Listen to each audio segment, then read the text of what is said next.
welcome to NAPOD, where we provide NA speaker meetings and workshops in a podcast. We are an ad-free podcast, and if you enjoy listening, please help us to be self-supporting by visiting napod.xyz, look for the donate link, and drop $1 or $2 in the virtual basket. If you're also in AA or have friends that are, please tell them about our other podcast, Sobercast. Sobercast features AA speakers and workshops in the same format as NAPOD. We upload a new speaker every day, and it's easy to subscribe by searching for Sobercast, that's 2 words, on any podcast player app, or go to Sobercast.com. Enjoy the podcast, and thanks for listening.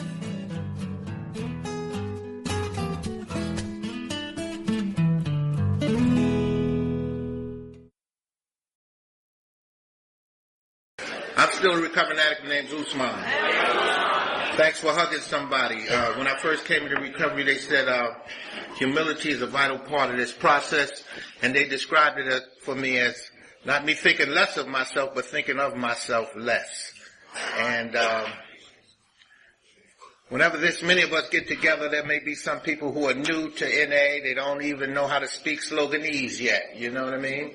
And addicts, by and large, come from the never let them see you sweat school of life. So you could be sitting right next to somebody in searing white-hot pain, and they might not understand too much of what's going on, but they could feel that loving hug you just gave them. So thanks for hugging somebody. I want to begin by thanking the Creator, Almighty God, for cherishing me, sustaining me, guiding me in my recovery, and showing me how to live. I always credit God for bringing me to Narcotics Anonymous, and I credit Narcotics Anonymous for giving me a much more richer, fuller appreciation of the God of my understanding. A few housekeeping things. I want to thank Terry right there and Rodney, and you know, a lot of times they talk about thankless service, right? But service doesn't have to be thankless. Let's right now thank anybody and everybody who had anything whatsoever to do with putting on this fine convention.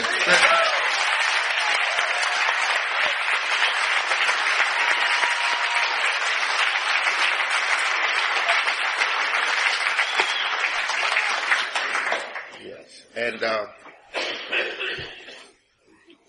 I've heard a lot of different people speak here at this convention, and you know, it works out why on page 119 it talks about how there are many ways of carrying the message. There are many different styles. And it talks about how some of us can get very honest. Some of us are very good in service. Some of us have a sparkling sense of humor. And some of us have the capacity to speak in what they term no uncertain terms. Right? In other words, I curse. I don't want anybody to leave here, and if you get asked, how was that Ousmane fella? Don't say words to the effect of, rarely have I heard such a beautiful exposition of the vagaries of addiction, with particular emphasis on the Narcotics Anonymous modality of recovery, except for an apparent inability on behalf of the speaker to avoid the propensity to prolifically profanate his English.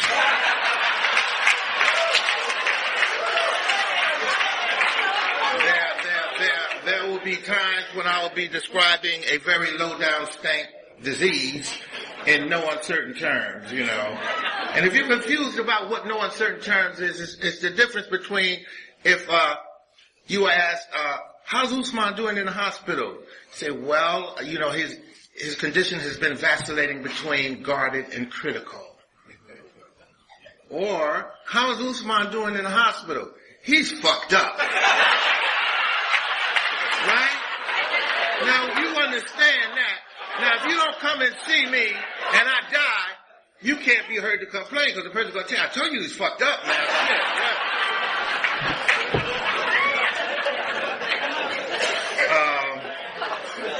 I want to say that I'm using Mike I's guns here. I have his literature, him and his wife Anita's literature. I don't have mine, so I'm more conversant with mine. You know how you have your stuff all hooked up, marked up and everything, tabbed up. So if I get a little confused, we're going to do it Dr. Martin Luther King Jr. style. And I'm just going to say, somewhere I read. All right? And we'll straighten it out later. Right? We'll straighten that all out later, right? Okay? But I'm not a literature apologist. Sometimes people say, oh no, oh my God, not another basic text quoting, literature toting joker. He's going to get up there and read stuff. Listen, if you didn't want me to refer to this, you never should have sold me this shit. Right?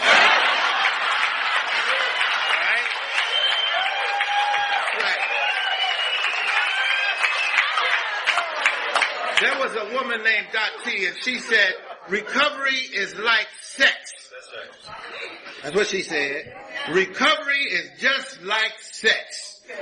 If you're not enjoying it, you ain't doing something right. So I'm about to have me a good goddamn time up here in Grapevine, Texas. I came a long way to get to Grapevine, Texas, so I don't know how to do this other than to really honestly try to the best of my ability to enjoy myself. Another quote from her, she said, recovery is like waking up in a burning house. The house is on fire. It don't make no difference who started the fire.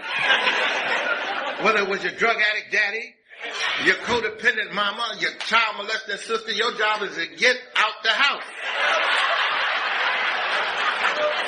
So I'm just going to talk about how I got out the house. Right? I was talking to Terry. I said, Terry, what is the theme of this convention? She said, keeping our spirit alive. Is that right?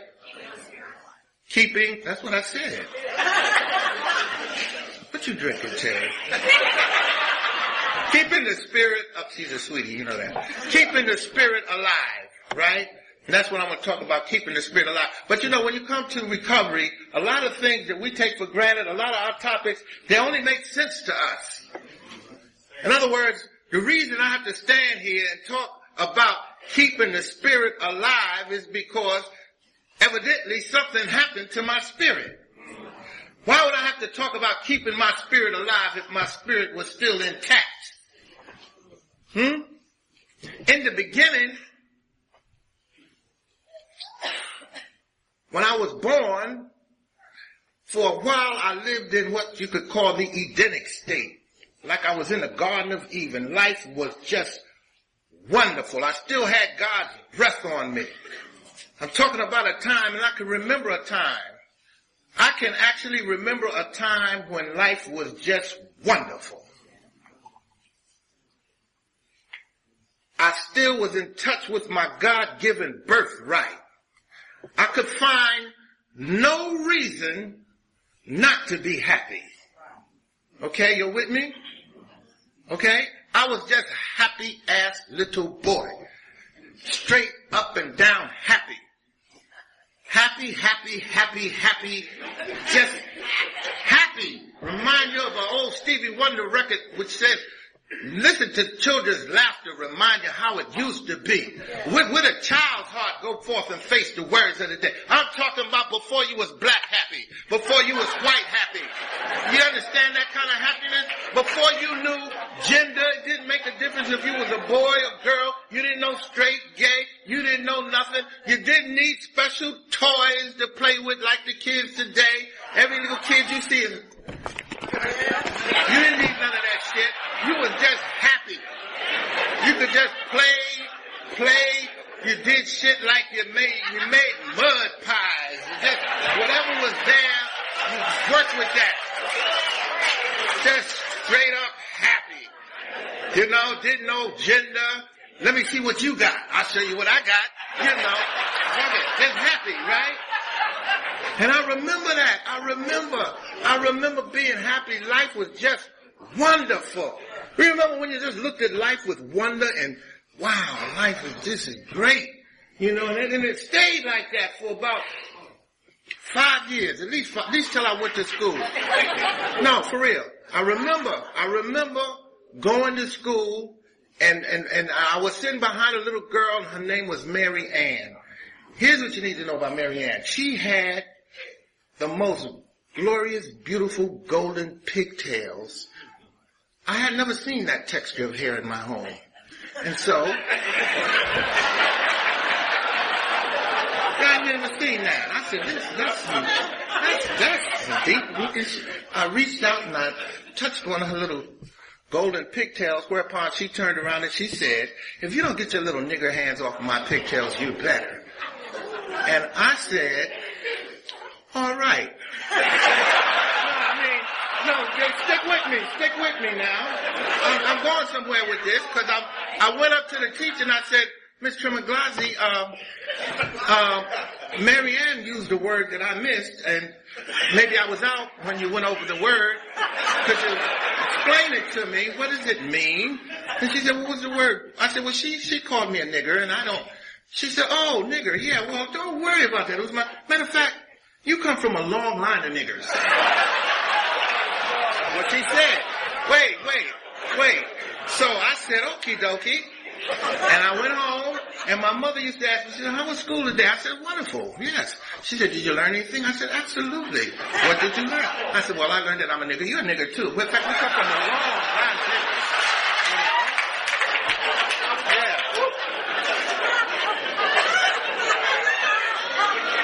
Now, I got a point. I'm trying to get to this point. Because this is my earliest recollection, because that's when I got turned out. Right, that's right. Yeah. Now stick with this. This is a serious point I'm trying to make. That's when I got turned around. That's when life stopped being wonderful. Because my mother said, oh, you know what? Maybe it's a good time to give you the facts of life. So, all right, Mom. What are the facts of life? Well, you see, we're black. Okie dokie, black it is. Okay. Everybody looked all kind of different colors in my family. You know, we look like the UN or something. But she said, we are black. I said, okay, Mom, black it is. She said, and as a matter of fact, this is a broken home. I didn't know home was broke, but if you say so, okay. She says, and we live on the wrong side of the tracks. And while we're at it, we're poor. I said, Mom, this is too much information for my life. You know what I mean? I'm trying to be happy and shit. You know, you're putting all this stuff on me. I'm only 5. I don't know what to do with all of this.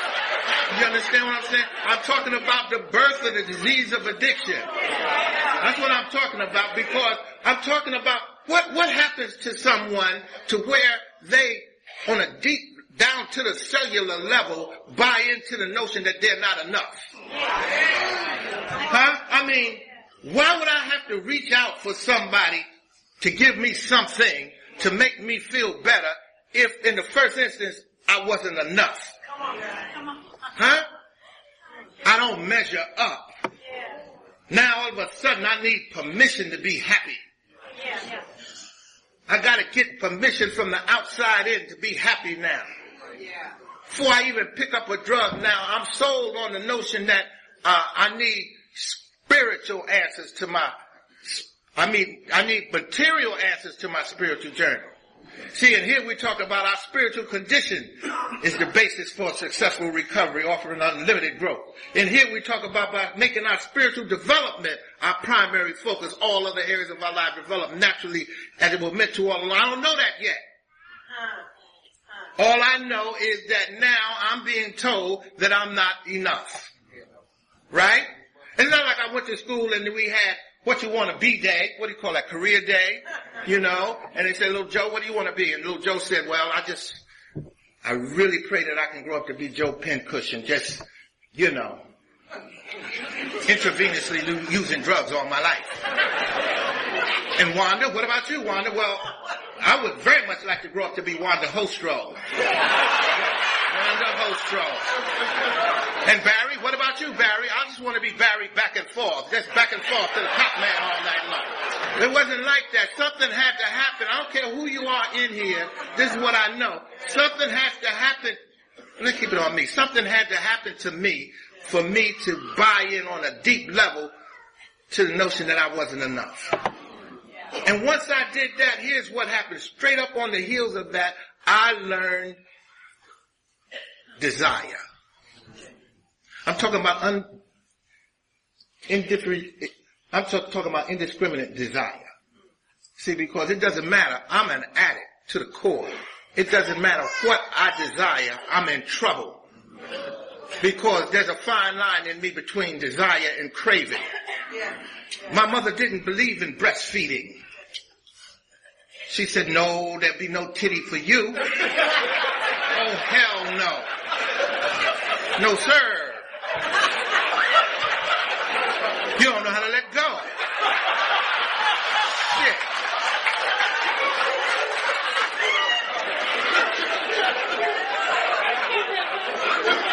I said, Mom, did you breastfeed us? Oh, hell no.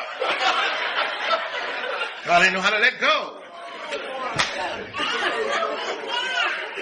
So the point I'm trying to get to is, listen, at an early age, I was a few flapjacks short of a full stack. At an early age, I was a few French fries short of a Happy Meal. Right? Because the disease had me gripped up as soon as I bought into not being enough. And then it colored everything else that I tried to appreciate with my senses. Right? I became a sucker for a rush. For as long as I can remember, I was a sucker for a rush. I wanted to feel good.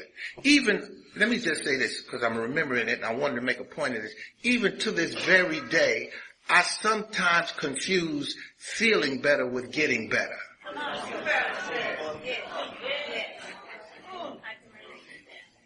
I can't believe I'm getting better unless I feel better. And what I do on a daily basis is just real sophisticated now.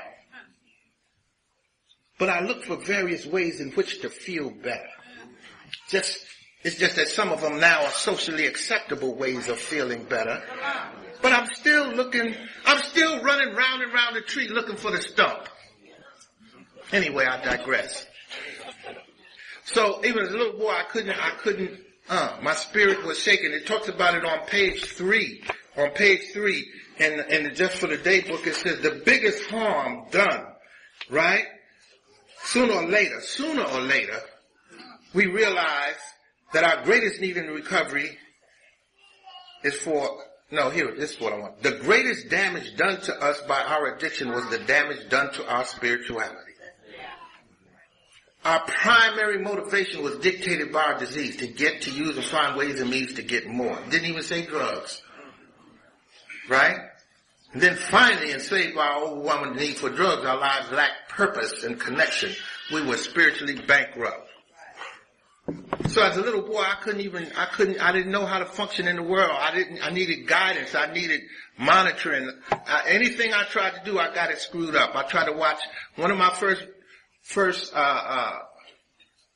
ways of getting outside of myself was through fantasy. I remember that, you know. Well, actually, the first thing that I got hooked up on was certainty, right? That's why I couldn't get no titty. Because my mother was uncertain of when I'd let go. So, yeah. So even to this day, if I get a good feeling, I try to ride it till the wheels fall off. Right? And then after that, after certainty, I picked up fantasy. And I remember I used to try to watch cartoons because we didn't have a whole lot going on back in the day. Little black and white TVs with cartoons, and I'd watch them and I'd get them all messed up, you know. If I watched Goldilocks and the Three Bears, I saw a B&E. In New Jersey, that's what we call a breaking and entering. Goldilocks broke into the Bear family house. She fucked up the furniture. Right? And then she tried to hook her up something to eat, and she tried like the hot porridge and the cold porridge. Finally, she hooked up like this little porridge speedball, went upstairs and nodded out. That's how she got busted. True story. Snow White was a little skeezer on the host roll with 7 little tricks. Snoopy and Sneezy and Dopey, and she worked them all. Yeah. Yogi Bear was a rip-off artist with his little co-conspirator boo-boo. And they just went to the park and ripped off picnic baskets all day long. Wile E. Coyote gave new meaning to the second step. Some of you newer members are going to need that to marinate a little bit. So you give me some step work. And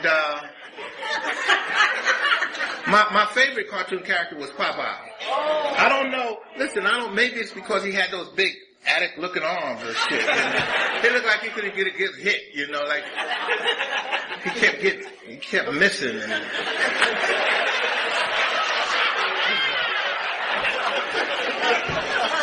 yeah. With his little crimey Wimpy. You know, Wimpy was the original dope fiend. Because he used to say, I'll gladly pay you Tuesday for a few dollars today. Right? He's the original dope fiend. What? But anyway, I like Popeye, but Popeye caught hell. He didn't have no superpower thing kind of working. You know, he was just regular little Popeye and he caught hell. Most of the cartoon, they just got his ass beat. They changed people who beat his ass. He beat Brutus, and then next day Pluto. He just beat his ass, you know. But in good addict fashion, he would go into surrender mode, and he would let you know that he was going, because he would say, "That's all I can stand. I can't stand it no more. I can't stand no more. I can't stand stands with an S. I can't stand this no more." And then something deep would happen. Real deep would happen, you know. All of a sudden he'd reach into his stash. And he'd come out with this silver tin, which contained a green leafy vegetative substance. And he would squeeze it. And spinach would go up in the air, and then he was smoking in this. Oh, he hit that spinach. Yeah, he hit that spinach, boy. Popeye smoked that spinach. And then all of a sudden he would transform. All of a sudden he had self-acceptance on a deep level. He said, I am who I am. God damn it, I'm Popeye the Sailor Man. What?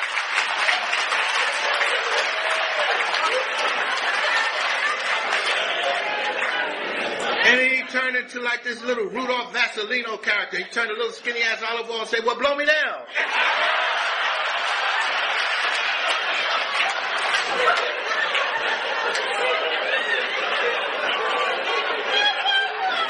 But why do I mention these cartoons? Because early in life, man makes habits, but later on in life, the habits make the man. That's right. So I'm watching Goldilocks, and I say, look, if you can't find another way, break in.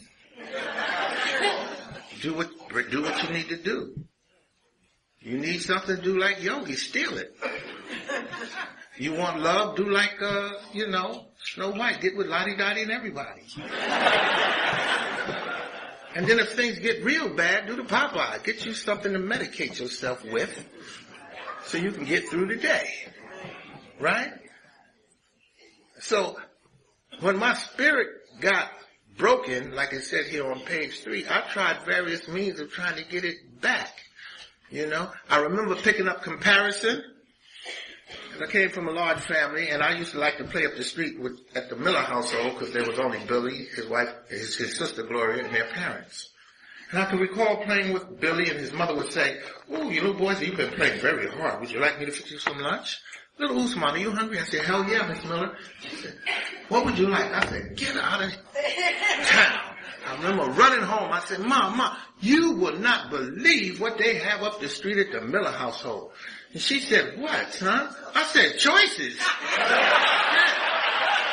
She asked me if I wanted a cheeseburger, a tuna fish, a bologna and cheese. They got all kind of stuff up there. She said, "Boy, get out of here. Don't act like you don't have choices. And you know you can have a peanut butter and jelly sandwich if you want. And if you don't want that, you can have a jelly with your peanut butter sandwich." But what you need to know, in my house, it wasn't like we had Skippy, Jiffy, Peter Pan. We didn't have any brand name, nothing. We had a great big silver tub, oil tanker size, industrial strength size peanut butter. You understand what I'm saying? I'm talking, we had this non-discriminating peanut butter. It didn't make any difference whether your bread was white, whole wheat, Italian, pumpernickel, or rye. Talking guaranteed to fuck your bread up type peanut butter. If you had to come up with a brand name for this peanut butter, it would have been ludicrous. When I move, you move, just like that.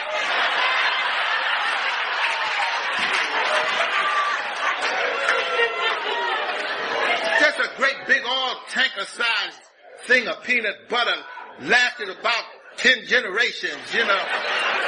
Had like a big oil slick on top, and you had to kind of jump start it to it. Some kind of spreadable consistency type peanut butter. Shit, you don't like that? Go over there and hack your ass off a chunk of that cheese, that little welfare cheese in a long gray box, and one end would be yellow and the other end would be this color, orange and shit. Tough ass cheese.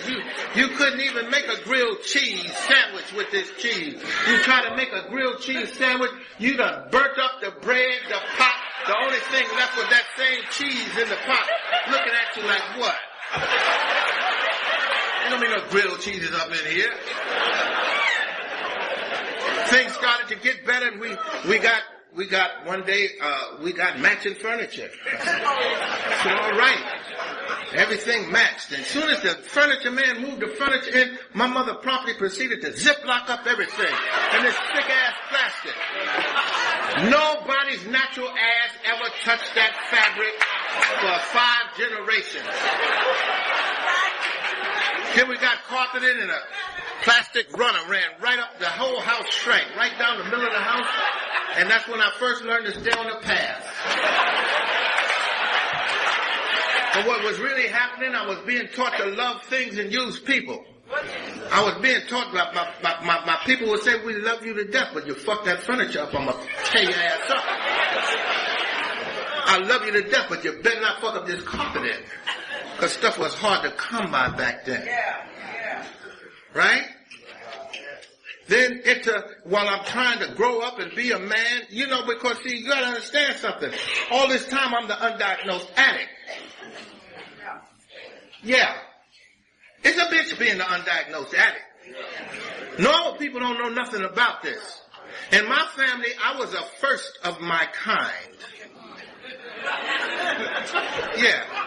I don't know if you can identify with being the first of your kind in your family. All the rest of your family going off doing normal stuff, living, enjoying life like other people do, and you stand out by yourself because you are a first of your kind. Right? I'll give you an example. My mother was a very spiritual, religious, churchy woman.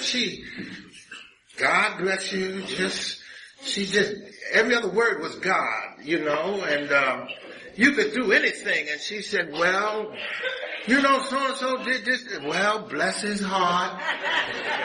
God ain't finished with him yet. And one day she said, listen, could you come here, baby? I just need to ask you a question.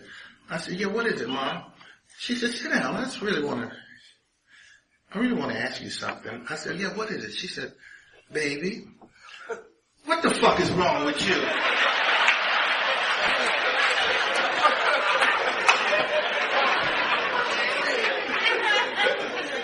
But I'm talking about when you don't know. Your family's baffled and confused, but you're an undiagnosed addict, so you don't have no answer for this.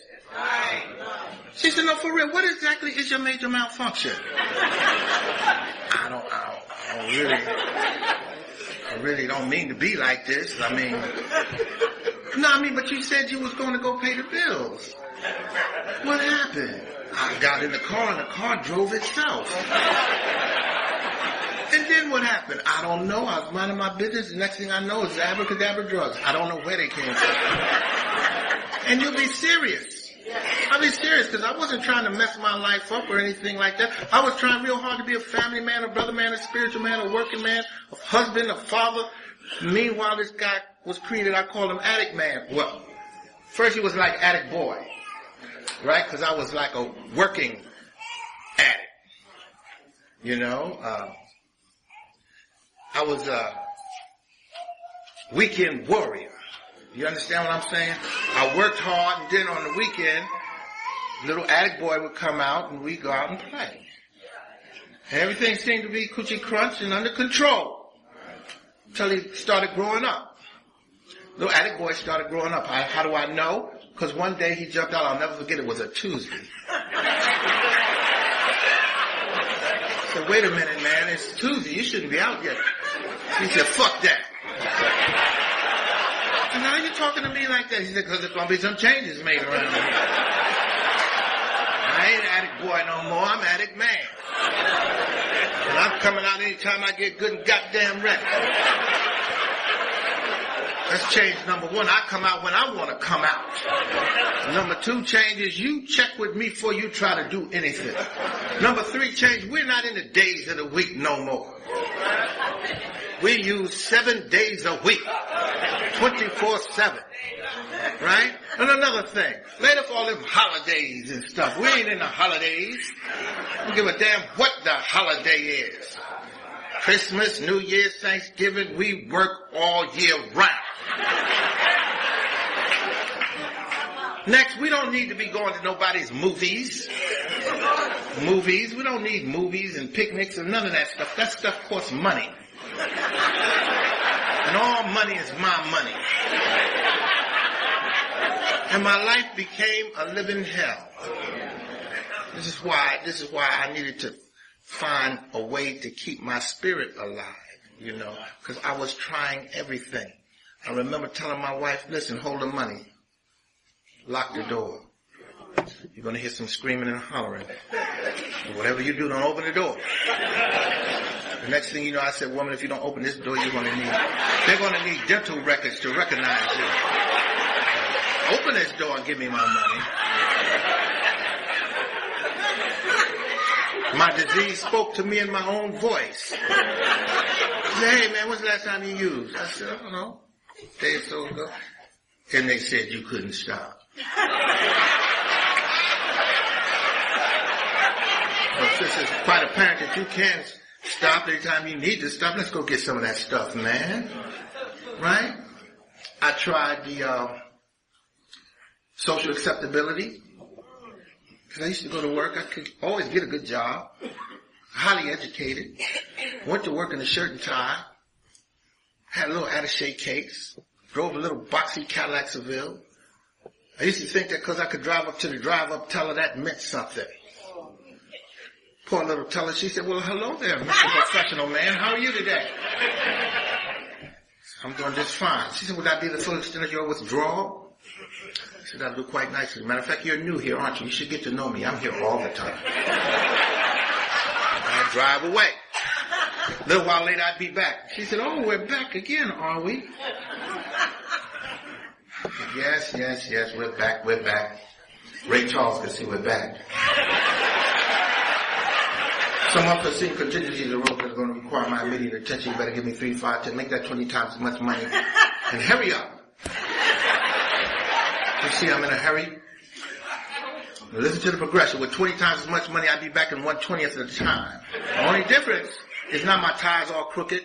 My high beams are on. And for some reason, my jaw has a life of its own.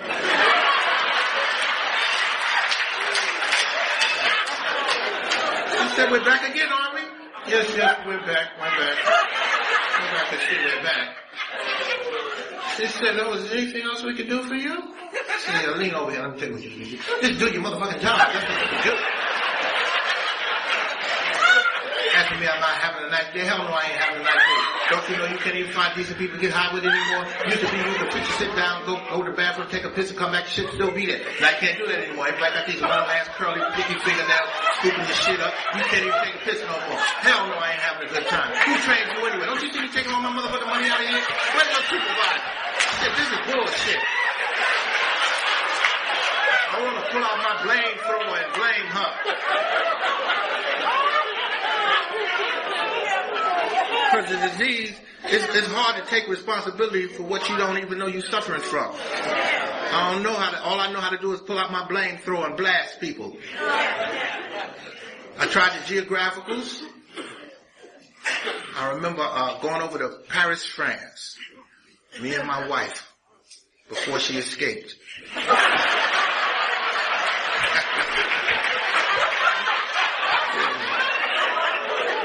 And went over there and they said, come on over here, we're going to see the Eiffel Tower and the Louvre and Mona Lisa. I said, yes sir, let's go. But you know, the disease of addiction is a international terrorist mass murderer.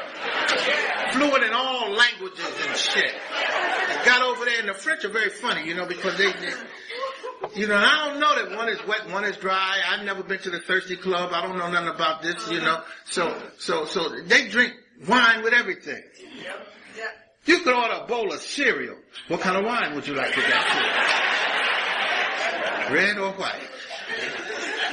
So by noon, I'm drunk.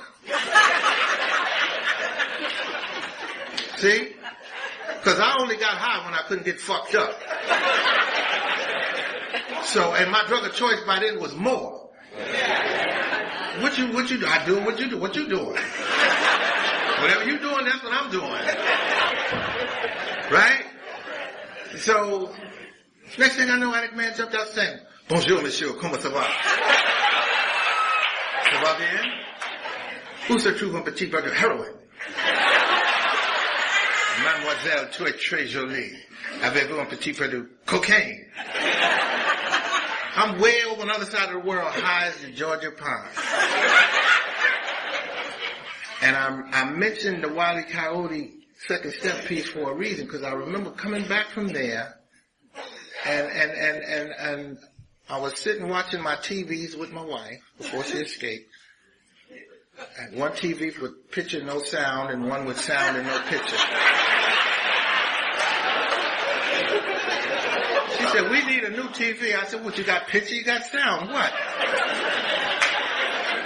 Anyway, on the picture set, this music started and it said, come down to Jamaica, where we love you. Come on down to Jamaica, where the water is blue. And up out the water came this woman with a wet t-shirt on that said Jamaica. I said, whoa, we going to Jamaica. Yes, sir. We're going to lay back on the white sandy beach with the blue water and kick these habits. And we made it to Jamaica.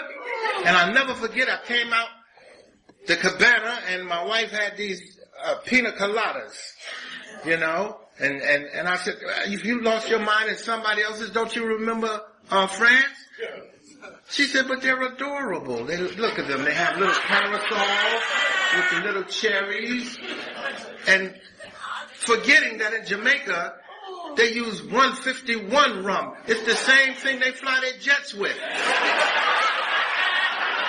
But you know, addicts don't need a lot of convincing. She said, aren't they adorable? I said, they do look rather adorable. I knocked back one of those adorable looking pina coladas. The addict man jumped out and said, yes, man. Yes, man. I feel real irie now, boy.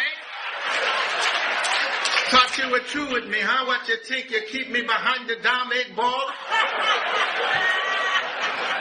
With your white sandy beach and your blue water? No, boy, you can't do it. You can't do it. Now move your mumaclata and get me a nice big fat Jamaican spliff right now. I was off and running again. Hitting the fast forward button here. In the end, I was greedier than a gas station mom. I'm talking about being tore up from the floor up. Right? And I'm talking about my spirit. Right? Because in the end, it didn't matter whether I got high or not. I wasn't happy with the drugs. I wasn't happy without the drugs. And I did not know where to find you people. I was in hell. Somebody told me to make a phone call, and I did it. They said, ask the man to come and get you and whatnot, you know. Even before that, I went over my cousin's house, because I was at the end of a particularly long run, and sometimes you can be running so hard you forgot you haven't eaten since Carter made liver pills. I said, well, my cousin live here. Knocked on the door, said, hey, it's me. I thought I'd come by. I know it's dinner time. Thought I'd bless you with my presence. And they looked at me like, whew. They said, we'll feed you, but you can't stay here. I said, well, I don't know why you're acting like that, but okay, I'll just get something to eat and just take a little nap. And I remember laying down and I woke up before I opened my eyes, and I could hear voices standing all around me. One voice was my aunt, and some of the voices were strange. She had a priest, a city council man, and I was mad. I don't know these people. And I could hear my aunt's voice. She was saying, that's him right there. Boy had a good education. I don't know what's wrong with him. I sure hope you can help him, because he got to get up out of here. And I made the call, and I begged the people to come get me. I said, you got to come get me right now, because, listen, if you don't come get me right now, all bets are off. And the man said, well, we may have a bed Tuesday. That's Tuesday is way too far away. I have no idea where I'll be Tuesday. I don't know where I'll be the next 5 minutes. If you don't come get me right now, and the man said, okay, we're going to come get you right now. I said, because the thing you need, I said, excuse me, what you say? He said, we're going to come get you right now. He said, you want us to come get you right now? We're going to come get you right now.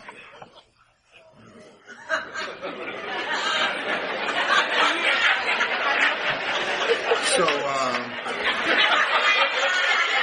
what you mean, like right now, right now? Yeah. We're going to come get you right now. I said, well, let me get my loose ends together, get my affairs in order. I was the loose end. I didn't have no affairs to get in order. I remember my aunt and uncle took me up to the spot, and they said, oh yeah, we do great things with people like him, and if he doesn't make it, we have a wonderful relapse program. And I've heard her say, oh, he don't need to hear about no relapse program. This shit got to work for him right now. This ain't no relapse family. We don't play that. She said, Ousmane, you fuck this up if you want to. And I got that real clear. The only thing I want to say about that facility was thank God for H&I. Give H&I a hand.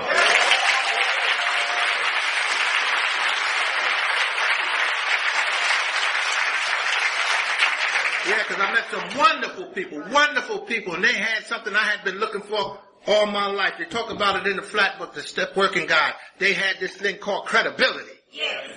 Goddamn, boy, credibility is a monster. Yes. When you're talking to somebody who has hurt like you have hurt, who have cried like you've cried, who have felt what you felt, and you knew it, they wasn't preaching to you, huh? They wasn't preaching, moralizing, being self-righteous. They was telling you out of their own experience, strength, and hope how it was for them, and telling me good stuff like, listen, when you get out of here, run to an NA meeting. Don't stop to pass go. Don't stop to collect $200. Don't stop to get your swerve on and wrinkle the sheets. Haul ass to an NA meeting and sit on the front row, the intensive care unit. Wave your hand in the air like you just don't care and say, I'm an addict, my name is Ousmane, and I need help. I need one of those jokers you call a sponsor, somebody reading from a later page who can help me better deal with what I'm dealing with at my stage. I need a home group, not a home boy, not a home girl. I need some place like Cheers where I can go and people can just look at my face and tell what I'm going through. Because I don't know how to get honest yet. You could ask me, my ass could be on fire. And you say, how you doing? I'm all right. Everything's good. Everything's all right. And I needed people who knew me that could look at me and say, no, you're not. What's really going on with you? And I did that. I got me a home group, and people started helping me. People started feeding my spirit. They started sharing some good stuff with me. I was saying crazy stuff like, I don't know how I feel about this recovery. They said, what? I don't know how I feel about this recovery. They said, nobody give a fuck about how you feel. You still trying to feel good? You wasting valuable get high time, Ousmane. I said, damn. They said, but isn't that the horse you rode up in here on? Trying to feel good 24/7? How'd that work out for you? I said, all right, I get it. I said, but I really don't think. They said, think. Anybody asked you to think? We don't give you the privilege of thinking back in step 10. Right now, take your thinking and your feeling and put them on. You can't even pass the addict belief test yet. I said, what's that? You don't know what the addict belief test is? I said, no. So, well, if you want to know what an addict believes, don't ask them how they feel. Because some days you the dog, some days you the hydrant. Some days you the fly, some days you the windshield. Feelings all over the place. You want to know, you want to know what an addict believes? Don't ask them what they think. Got a distorted thinking process. Don't consistently make good decisions. And please don't listen to what they say. Whatever you do. Right? You want to know, because the proof is in the way we live. You want to know what I believe? Watch what I do. I didn't know that. I didn't know how to monitor myself in accordance with what I did. Right? And I've always been capable of buying my own commercials. You understand me? Thinking I'm going to do one thing, next thing I know I look up, I done jumped out the bushes, molesting my goddamn self. Wow. So I needed help. I said, listen, I need help worse than old folks need comfortable shoes. They said, the steps are the solution. Steps are the solution. And you're in the right place because we have a first step that's a thing of beauty. It's drop dead gorgeous. It's one of the finest recovering tools the world has ever known. First thing you need to do, Ousmane, is understand that you have the disease of addiction. That's not your sentence, that's your diagnosis. That's what's been going on with you all this time. Next thing you're going to do is get past guilt, shame, and remorse. Guilt, shame, and remorse will kick a bone out of your back. See, before you do anything, you need to get the proper foundation for this recovery thing. You need to understand that you have a disease and not a moral deficiency. I don't give a fuck what you did in your active addiction. That's what addicts do. It talks about it in our literature on page 57 in the basic text, 5th edition. No, page 78, I'm sorry. It says many of us had difficulty coming into the fellowship. Why? Because we did not understand that we have the disease of addiction. So we sometimes see our past behavior as part of ourselves and not part of our disease. Watch this same page, 78, in the Just for the Day book. It makes the same point, right? It says that when we used, our behavior was dictated by the needs of our addiction. Many of us, again, it's not a requirement, still identifies our personalities closely with the behavior we practice while using, leading us to feel shame and despair. Today, we don't have to be the people we once were, shaped by our addiction. Recovery has allowed us to change. So, Sally, don't come into the meeting and say, I'm Sally and I'm a hoe. No, you're not. I mean, yeah, you got a double set of words. You may have sold a little pussy. You understand what I'm saying? But that's not who you are. That's just the behavior that was associated with the disease of addiction. That's not who you are. John, don't say I'm John and I'm a thief. No, you're not. You may have stole some stuff and you pick up, you do it again, but that's not who you are. They said, come in here and you're gonna understand that you are powerless over your addiction. Don't just be running around talking about I'm powerless. I was going to work, but the alarm didn't go off. I'm powerless. No. You're not powerless. You're irresponsible. Call your job. Say, look, Jack, the clock was broke. I'm going to be late, but here I come. That's recovery.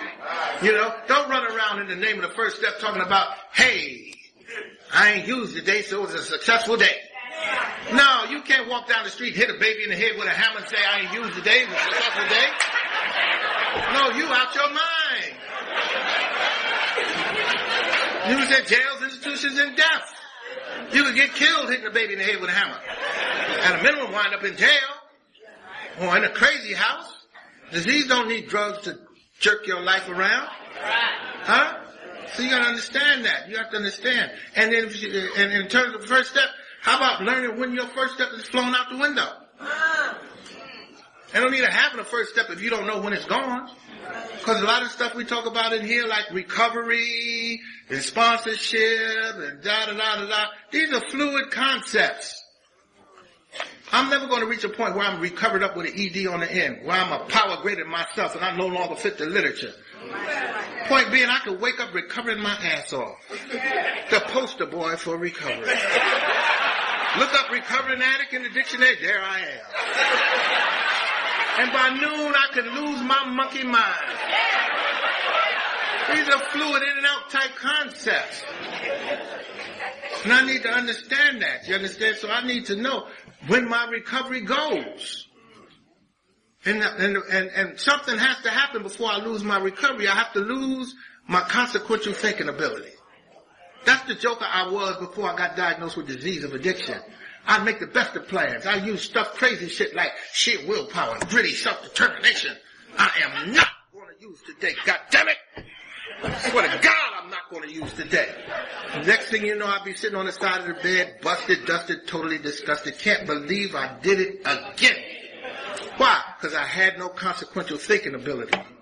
Today, the first step gives me consequential thinking ability. You understand? Yeah. And then I need to work a second step.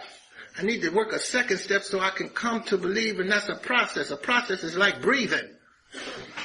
No matter how much I breathed yesterday, I better take a few gulps of air today. And if I want to be here tomorrow, it's suggested that I take a few fresh gulps of air tomorrow. That's what we call breathing. And the same thing holds true for recovery. Because there's a very special process I'm trying to get with in the second step, right? I'm trying to develop something that's crucial to my recovery. I'm trying to develop the gift of discrimination. There's a lot of powers out here, and I'm trying to be able to discriminate what's good for me from what's bad for me. You understand what I'm saying? Because a lot of times I can't tell. Because I told you I confuse feeling good with feeling better with getting better. Right? So a lot of times, just because I feel better, it won't be till I stop feeling better and the euphoria wears off. I say, that wasn't too bright. Damn, you did all that without drugs too, didn't you? Yeah.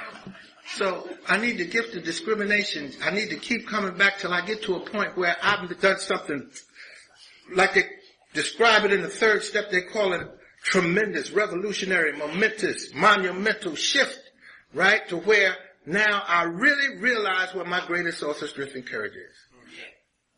At some point in my recovery, I had to shift from material orientation to a spiritual one. And until I did that, I was going to be on a rocky road. You know what it's like? It's like if I'm in recovery still trying to move all the material pieces around on the material puzzle board of life and think that that's going to get me where I'm trying to go. And where I'm trying to go is I'm trying to get real close to God. Right? But I'll say more about that later. But unless I make this transformation from a materially based spiritual certainty to a spiritual certainty, I'll be like a joker looking for an FM station on an AM dial. Don't make no difference how much you run up and down the AM dial. You're not going to get that FM station. Don't make no difference what I do in my life. I can change lovers, jobs, cars, cities, all of that. But unless I'm working on the spiritual realm, unless I'm trying to spiritually get better, it's not going to work for me. You understand what I'm saying? Right? And I need to take that into my fourth step with me. I want to settle down on this fourth step for a minute. This was a real important step to me because I had a number of sponsors, and it wasn't until I got a particular sponsor that I really got to understand the fourth step. First of all, I did not know, and maybe this is news for some people in here, I did not know that you had two different competing philosophies in recovery. Well, what are they? I'm glad you asked. One is Freudian, psychoanalytical, right? Lay down on the couch, write about it. You can't write too much. And get honest. Go deep. Reach down. Dredge up some old deep shit out your past. Now, mind you, now, ain't nobody in here therapist and got no training to bring you back from where you might go. Huh? Hey, you might reach down for some real juicy stuff and come up with it and say, "Pow, sponsor." They might say, "Get the fuck out of here." Oh, shit. That's an outside issue. You might need some special help for that one, Jack. But in a word, it's past oriented. It's always focused on the past. Right? You can write too little, but you can never write too much. Just write it. The other philosophy is the just for the day. Gestaltist, existentialist, it's all centered on today. Right? And it's like what we read about in the fourth step. It says we must be done. We must be done with the past, not cling to it. Right? It says in the fourth step, in the works how and why. Right? It says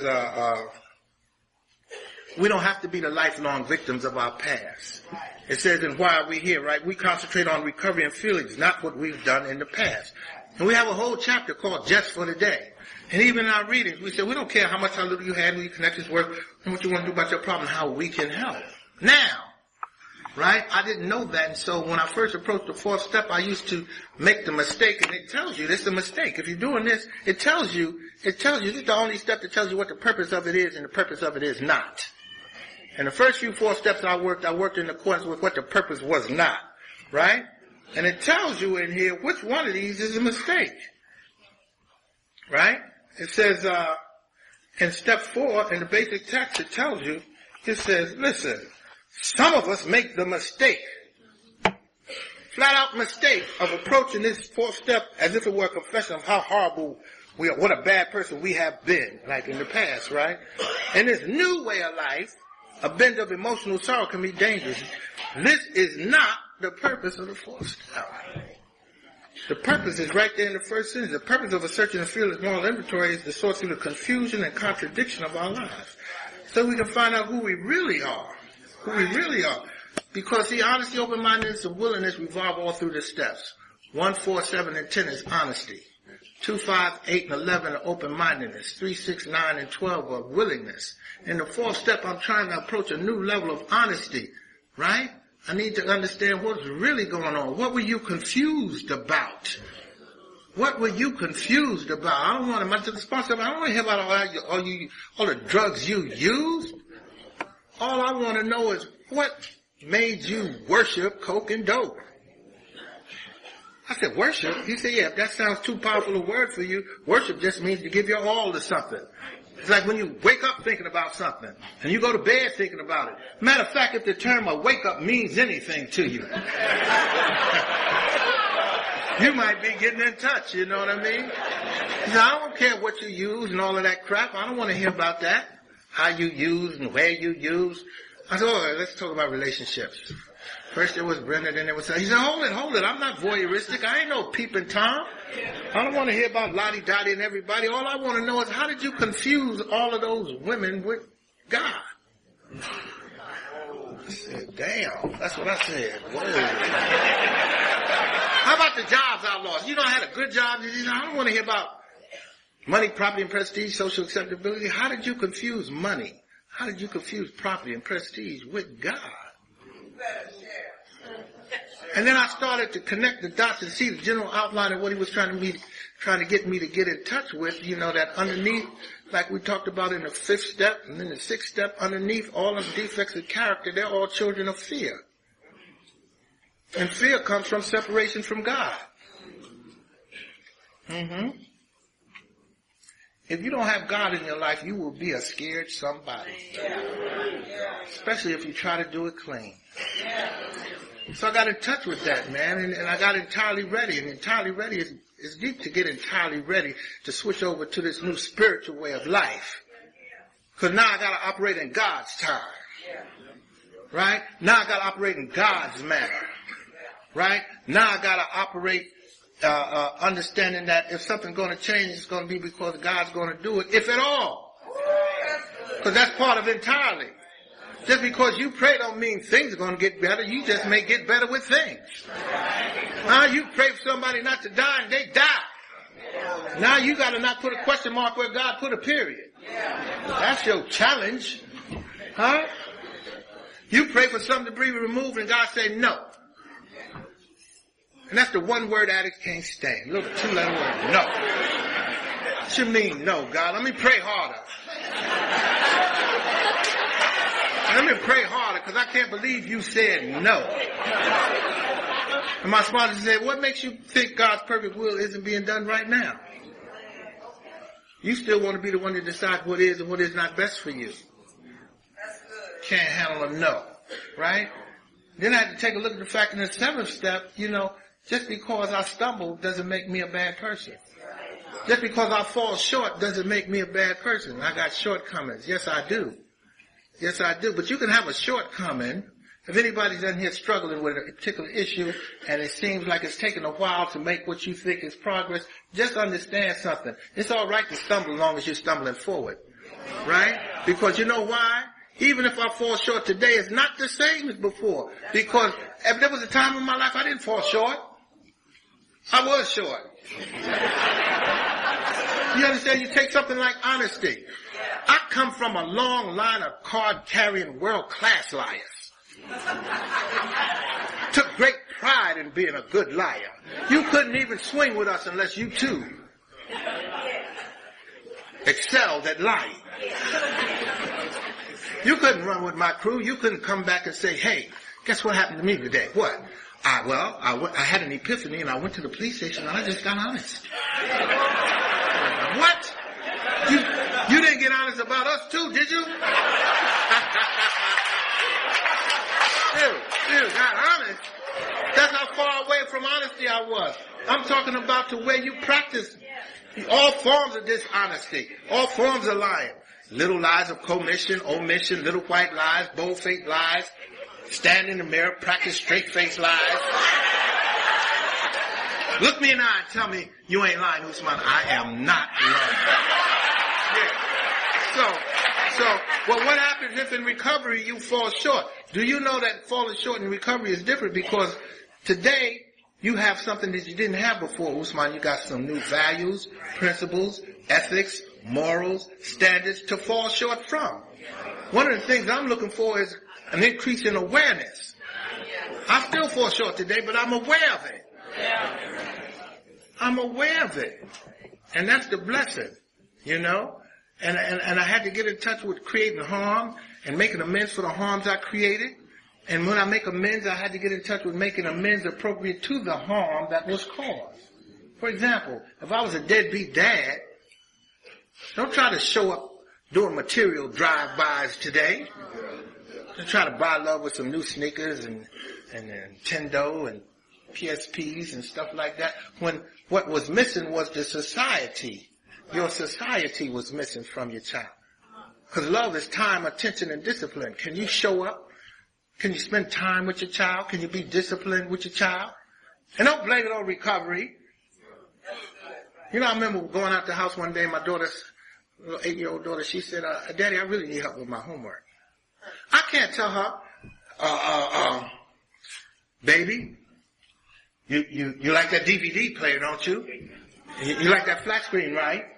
Well, if you want them to remain here, leave Daddy alone. Daddy's got to put his recovery first. They don't want to hear that. That's not recovery. You get to a point in recovery, and this might sound like blasphemy, but it's true. You'll get to a point in recovery where you feel like you're in recovery tug-of-war. Yeah. You understand? On one hand, you feel the voices saying, you know what? I gotta put my recovery first, because you don't understand where I come from. If I don't put my recovery first, I ain't gonna tell them where I'm gonna wind up and all that shit.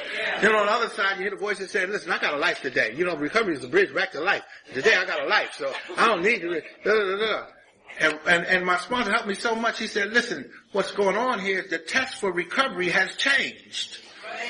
The test is no longer 90 meetings in 90 days. If that was the test, we wouldn't even have to say 90 meetings in 90 days. We'd just say, keep coming forever.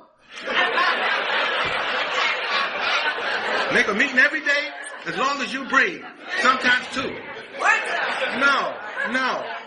The test has changed. Now the new test is whether or not through avoidance of my personal responsibilities, I'm actually creating my own problems. See? I can't avoid my children. They need help with their homework. That's my personal responsibility. Matter of fact, that is my recovery. I could be headed to a meeting. My child said, I need help with my homework. That's my recovery. I can't be going up to the meeting with the sink piled high with dishes, clothes all stacked up in the corner, talking about I'm recovering my ass all share like Shakespeare. There ain't no recovery. I could be sitting in, this is going to sound like real blasphemy. Do you know I could be sitting in the meeting using? Yeah, because I need to be home dealing with them dishes and them clothes and doing homework and shit like that. Right. It ain't about just, I got a new car. I'm going to pull up to the meeting, park right up front. Yeah. I'm recovering my ass. I see my new whip. Yeah. Somebody need a ride? How about you, Big Butt Betty? You need a ride? Huh? Fuck Big Butt Betty. Give Stinky Ass Steve over there a ride. You know Stinky Steve need a ride. That's where the recovery is. I had to learn to do a 10th step, do a checkup from the neck up. What am I doing today? How am I living today? Take my spiritual temperature today. Check to see if I'm spiritually fit today. Yeah. Am I getting closer to my God today? I don't care what kind of icing I put on the cake. I'm not getting closer to God because that's the goal. We talk about we gotta go. Listen, if you don't know where you're going, any road will do. Right? And the goal in recovery is to get to that point in the 11th step where you can deal with that little 4-letter word only, a little 3-letter word all. All I want is more knowledge of God's will and the power to carry that out. Right? And then once I get in touch like that, I have a duty, I have a responsibility to carry a nice, crisp, clean, Narcotics Anonymous message to the movement. Not no Thirsty Club message. I know where this came from, but we're grown now. I can't get that off saying, well, you know, I've been coming around since dirt. And first there was the Thirsty Club. Fuck the Thirsty Club.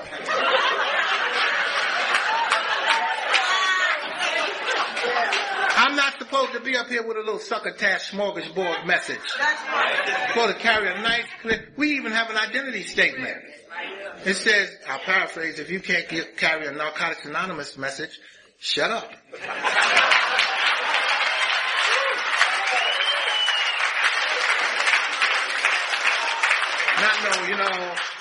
You know, I'm Frank, right? You all know me, I'm Frank, and I've been around since, Carter made liver pills. I came around right after running water, and, I got 2 sponsors, one NA sponsor, then my Thirsty Club. Shut up, Frank. Don't be peeing in the newcomer's ear like that. Don't do that. Oh, I'm Sarah, and, I don't make meetings anymore. Shut up, Sarah. You know damn good and well meeting makers make it through the storm. Now, we'll leave it up to you, Sarah, what is regular attendance, because that can vary. You know, there's only so many hours in a day. You might be able to make 3 meetings, 2 meetings, 1 meeting a week. But if it's regular, you got a shot. But don't come in here talking that foolishness. I don't make meetings. Well, shut up, Dick.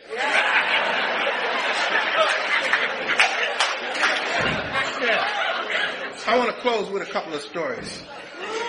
I love stories. I'm going to tell 3 stories. Y'all ready? All right, here we go. All right. One of them is raunchy. So anybody got thin skin, leave. Okay, here's the first story. Right? The first story was about these 2 guys. They were over in deepest, darkest Africa on the Serengeti Plains, right? And it was a beautiful morning, and they came out of their tent, and off in the distance they saw the almighty lion. And one turned to the other, and he said, and it was deep because when they saw the lion saw them. How they knew that was because he started slowly moving towards them faster and faster. Whereupon one of them sat down on a log and started taking off his boots and putting on his sneakers. And the other one looked, said, are you crazy? Do you really think that those sneakers are going to help you outrun the lion? And the other one says, no, my friend, these are not to help me outrun the lion. They're to help me outrun you.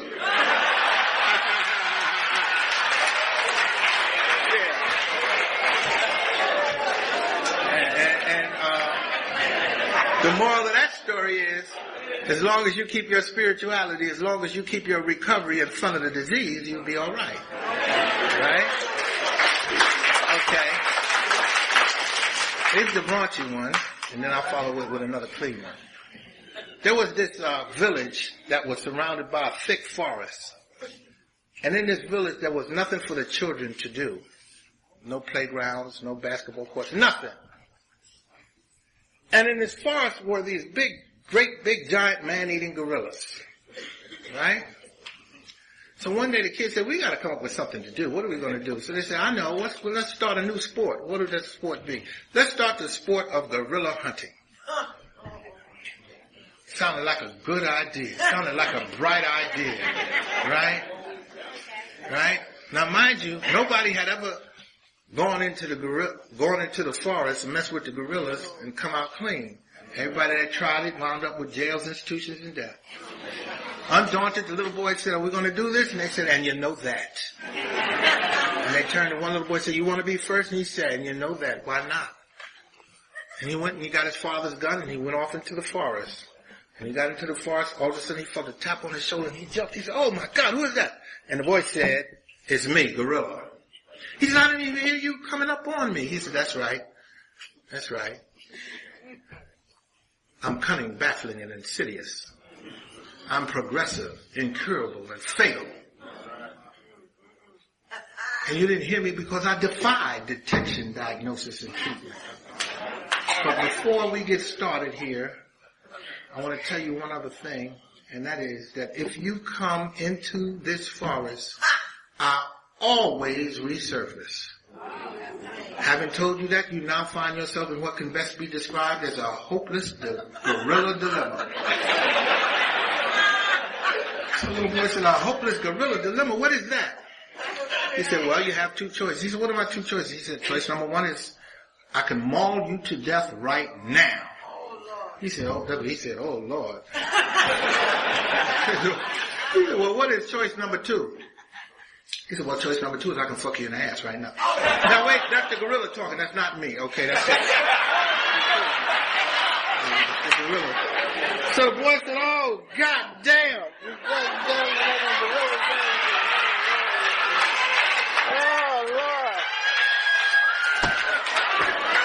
Gorilla tore his ass up. As he got closer to the forest edge, his mind started playing tricks on him like our minds used to play tricks on us, you know. As he got closer to safety, he said, you know what? I realized what I did wrong. You know what I mean? Kind of like, you know, when you used to get kicked out the spot, and you say, I know what I did wrong. I should have copped all at once. I'd probably still be smoking right now. His mind told him I needed a bigger gun, that's all. That's all it is. I just needed a bigger gun. He got a bigger gun. He went back in. He felt a tap on his shoulder. The boy said, that's right. It's me, Gorilla. And I know you know the drill. And the little boy said, oh, shit.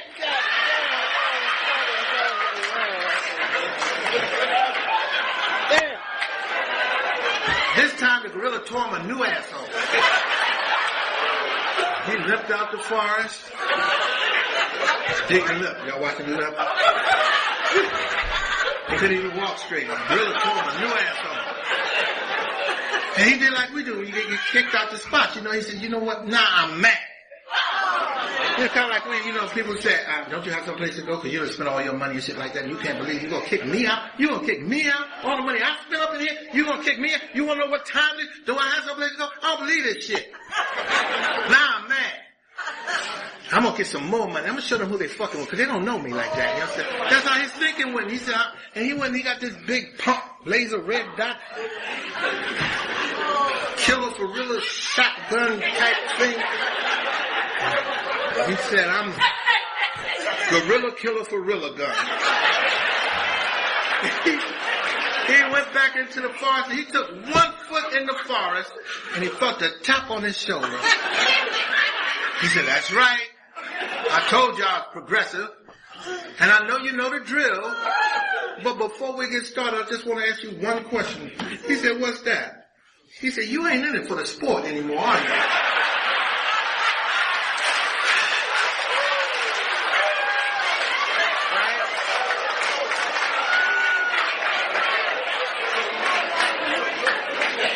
And the moral of that story is newcomer, old-timer, anybody. If you've made it here to what we call attic heaven, that's what this is. This is attic heaven.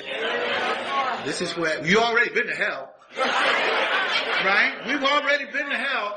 This is as good as it gets for us. This is attic heaven. If you make it, you're so blessed to experience God's grace and mercy, to experience attic heaven, and you still choose to go back out in the dead world. Just remember, you ain't in it for the sport anymore. All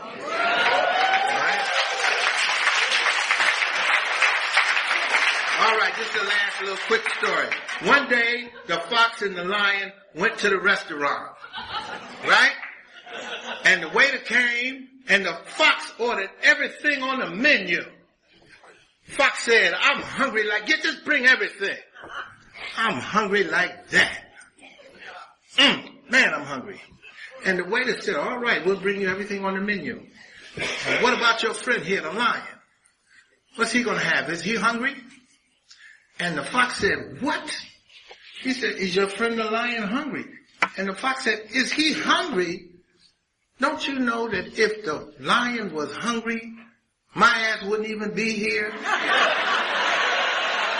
And the moral of that story is this. If you are in this room, right, you're winning. Because if the disease of addiction was winning, you wouldn't even be here.